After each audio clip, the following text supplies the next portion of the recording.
Are our university athletes well versed in sports nutrition? My team and I, JERYPIN AMON, conducted a cross-sectional study among sports science athletes in Universiti Pertahanan Nasional Malaysia to assess their knowledge, to compare it based on socio-demographic factors, and to identify their sources of information and preferred media related to sports nutrition. Sports nutrition knowledge is important as it influences nutritional impact that can affect the performance. Few overseas researchers reported that the athletes have low knowledge, and in Malaysia, however, there was no related research conducted. Purposes sampling technique was conducted, which included above 18 years old healthy Malaysian athletes with sports science background.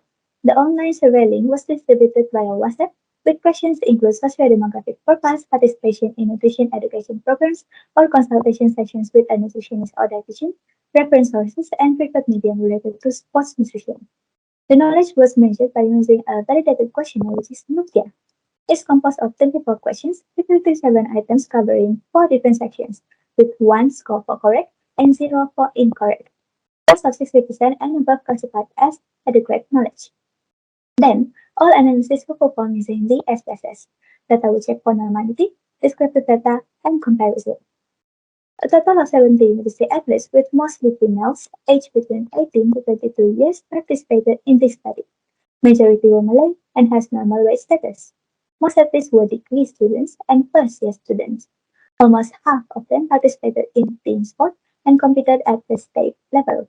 Most had taken a nutrition course and half had consulted with a dietitian or nutritionist.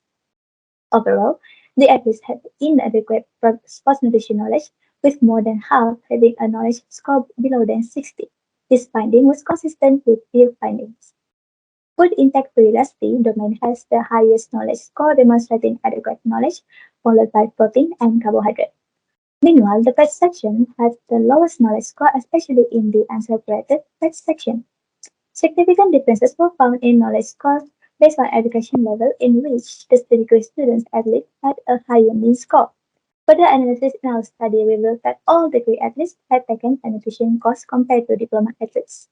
Surprisingly, our data showed that those who had never seen a dietitian or nutritionist had a higher knowledge score than their counterparts, contradicting previous findings. Yet, we didn't collect information on the consultation sessions, frequency, duration, and purpose, which could explain this finding. There was also no significant difference in the mean knowledge score for other socio-demographic profiles, which contradict previous findings. For reference sources for sports nutrition information, the top 3 resources were academicians, internet, and medical officers, with magazines at the least preferred. These findings contradicted a study in Malaysia which shows that individuals' preferences vary and are influenced by many factors, including social and environmental factors. Meanwhile, the most preferred medium for nutrition education programs was sports camps, followed by videos, talks, and brochures of posters. For limitation, online survey method limiting the supervision towards participants to prevent them from discussing with family or friends or search the answer online, which may affect the results, and this study doesn't represent all Malaysian university athletes as it was only conducted in one university. To conclude, university athletes in this study are not well versed in sports nutrition knowledge, which may predispose them to make poor nutrition choices due to misconceptions and misinformation. Therefore, additional measures to improve sports nutrition knowledge are required. That's all from me. Thank you.